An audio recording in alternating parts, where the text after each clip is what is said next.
Good morning, children. So, we were discussing the chapter number 3 of history, the Delhi Sultans. In this chapter, we have discussed about the rulers of Delhi, finding out about the Delhi Sultans, the circle of justice,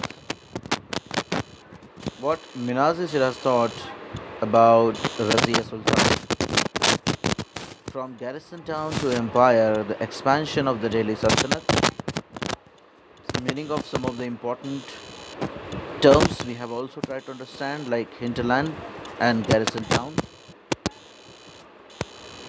as well as we have also discussed about the campaigns that were taken place in the southern part of the country. After that, we have also tried to understand that who have constructed the different monuments in our country, like Qutub Minar, masjids or mosques, which is also called.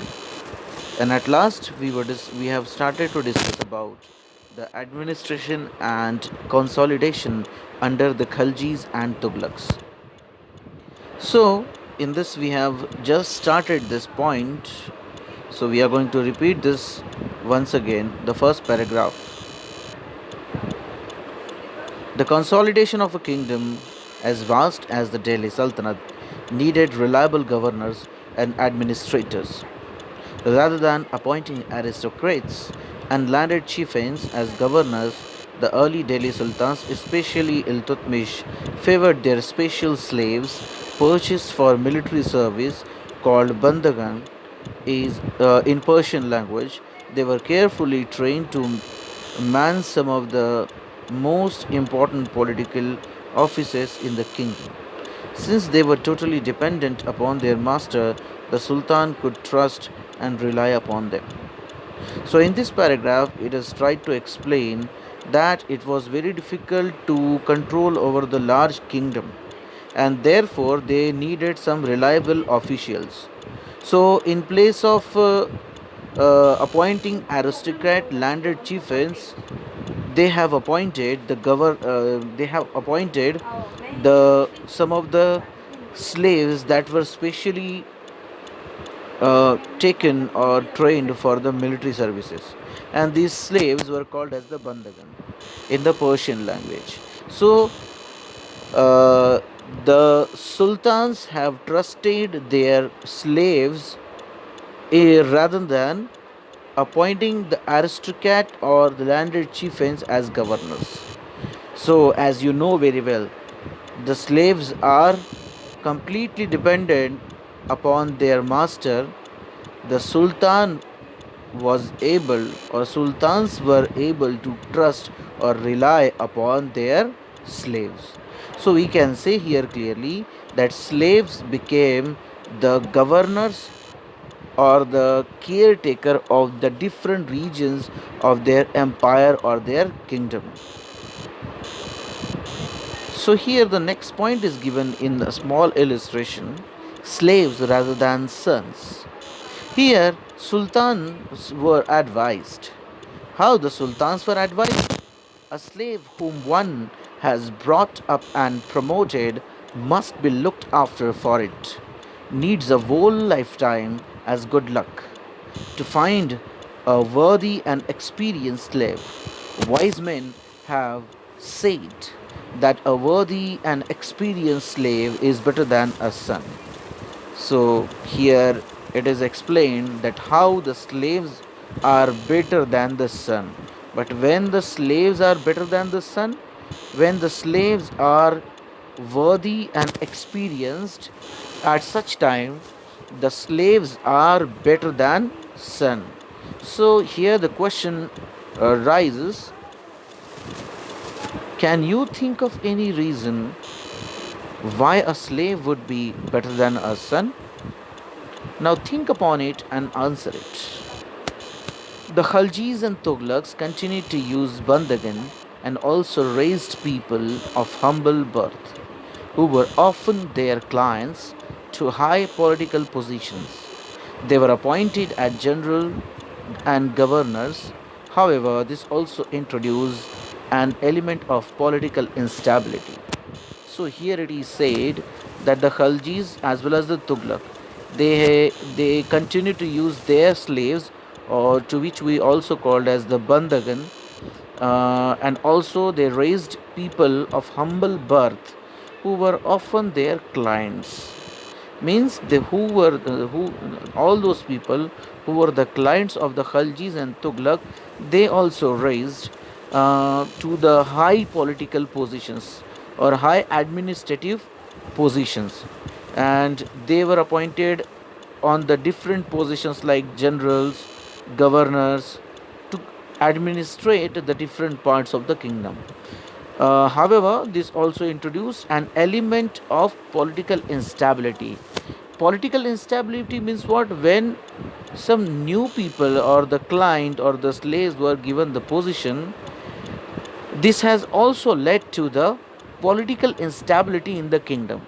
Actually, the sultans wanted to control the different parts of the kingdom, but uh, with the help of such kind of appointments of the slaves and the other clients, some political instabilities also took place in the kingdom. Slaves and clients were loyal.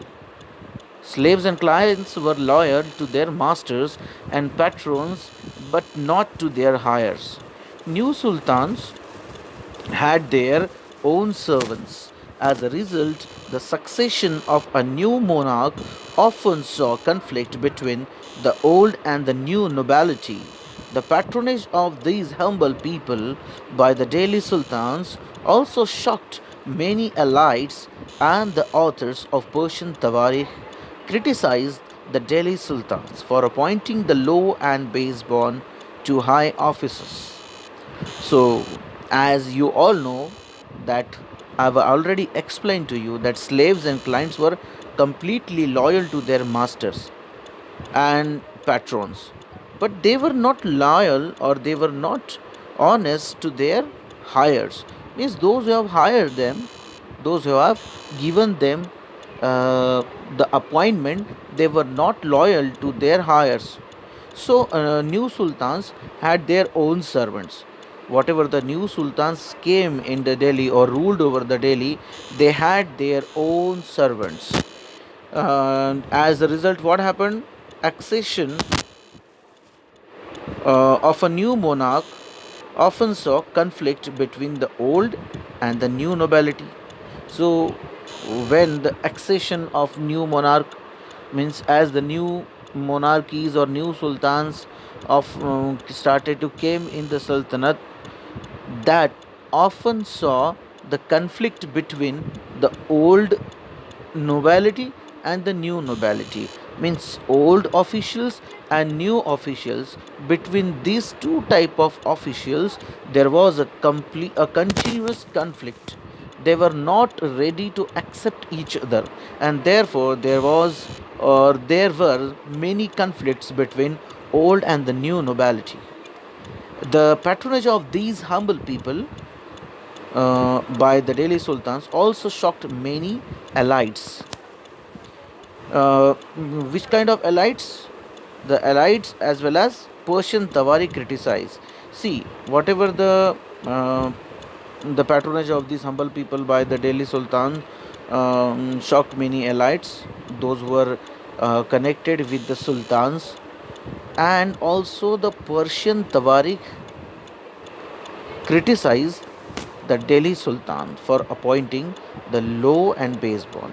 So, in many of the histories or the Tawarikhs, you will find that the many of the historians have criticized the Sultan to appoint such people, those who are low as well as the base born. And why they criticized? That how the Sultan can positioned the base born people to the high offices, or to how the low or base born people can become the high officials. For this reason, many of the Tawarikh writers or in many of the tawarikhs you will notice that the Delhi sultans have criticized very badly for appointing such kind of low and base-born people.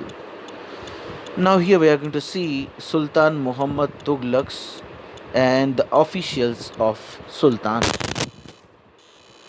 Sultan Muhammad Tughlaq appointed Aziz Khummar, a wine distiller, Firuz Hajam, a barber, Mank a tabakh, a cook, and two gardeners, Ladha and Pira, to high administrative posts. Ziauddin Barani, a mid 14th century chronicler, reported their appointments as a sign of the Sultan's loss of political judgment and his incapacity to rule. So here many of the after reading this paragraph you will notice that how the Sultan Muhammad Tughlaq was badly criticized by many of the chronicler, 14th century chronicler, and what they said to the Sultan Muhammad Tughlaq, that it is the Sultan's loss of political judgment and his incapacity to rule. So, as you know very well, you can see that the Sultan Muhammad Tughlaq appointed Aziz Khummar, who was a wine distiller, Firoz Hajam, who was a barber, Mank, a tabakh, a cook, or two gardener, Lada and Pira. These were the base born or lower people. They had no any kind of high position in the society. And today also you know very well that many of the people, those who are doing this kind of work like making wine or doing the work of barber, so these kind of peoples are not treated at a high position or in a good manner. They are always considered as the base born. So that time also, for Ziauddin Barani, a mid 14th century chronicler, reported their appointments, there means who Sultan's appointments, as the loss of political judgment and his incapacity to rule. They were saying that it is a complete loss of political judgment as well as the sultans are not capable to rule, and therefore he has appointed or the sultans have appointed such kind of low or base born people as the high official positions, to the high official positions. Why do you think Barani criticized the Sultan? What do you think, or what would be the purpose behind why the Sultan, why the Barani, Ziauddin Barani, who was a 14th century chronicler, criticized the Sultan? Some of the answers you can think to this. Now, the next point in the same, next paragraph in the same point. Like the earlier sultans, the Khalji and Tughlaq monarchs appointed military commanders as a governor of territories of varying sizes. These lands were called Iqta and their holders was called Iqtadar or Mukti. The duty of the Muktis was to lead military campaign and maintain law and order in their Iqtas. In exchange of their military services, the Muktis collected the revenue of their assignments as salary. They also paid their soldiers from these revenues. Control over Muktis was not effective, most effective if their office was not inheritable and if they were assigned iktas for a short period of time before being shifted. These harsh conditions of service were rigorously imposed during the reign of Alauddin Khalji and Muhammad Tughlaq. Accountants were appointed by the state to check the amount of revenue collected by the Muktis. Care was taken that the Mukti collected only the taxes prescribed by the state and that he kept the required number of soldiers. So here it is said that the Khaljis as well as the Tughlaq monarchs appointed various military commanders as their governors to the different territories of their kingdom, and the size of these territories were different. Some of the territories were large, or some of the areas were large and some of the areas were small. So these lands, which were where the military commanders were appointed as the governors, these lands were called as the Ikta. What it was called as? It was called as Ikta, and their holders, means the governors, those who were appointed, these governors were called as the Iktadar or Mukti. So the holder of the land or holder of the Ikta was called as the Iktadar or Mukti. So what were the duties of the Muktis or the Iktadar? Their duties were to lead the military campaigns. So whenever the military campaigns were moving here and there, at such time military campaigns and maintaining the law and orders in their iktas wherever they are appointed as the iktidar. So in exchange of their military services, the muktis or the iktidars were getting the assignments as their salary. So they were getting the salary in return of their duties. They also paid their soldiers. So whatever the money they were receiving from the king or from the sultan, they were distributing among the soldiers in the form of salary. They also paid their soldier from these revenues. Whatever the revenue they were getting in the form of assignment, they were distributing among the soldiers in the form of salary. And control over muktis was most effective in their office was not inheritable. See, muktis or iktadar post was not inheritable, means after the death or after the retirement of the iktadar or the mukti, his son was not appointed as the iktadar or mukti. Some other person was given this post. So these harsh conditions of service were rigorously imposed during the reign of Alauddin Khalji and Muhammad Tughlaq. Accountants were appointed in the reign of the Alauddin Khalji and Muhammad Tughlaq. Some of the accountants were appointed by the state to check the amount of revenue, whatever the amount that was collected and received by the governors. This was checked by the accountants, and it was collected by the revenues that which were collected by the muktis. So whatever the revenues the muktis were collecting from their land holding, that was completely checked by the accountants which were appointed by the sultans. And the care was taken that the mukti collected only the taxes prescribed by the state. So it here the accountants were also keeping the watch on all kind of revenue collections that are taken by the governors, whether the governor is taking or mukti or the iktadar is taking the prescribed taxes that are prescribed by the state or not. And if in case the iktadar or mukti uh, is not collecting the taxes that is prescribed by the state, the complaints were done by the accountants to the sultans, and then these governors were punished from the sultans. So till here we have done this chapter. In the next period we are going to see further in this chapter. Till then, thank you very much.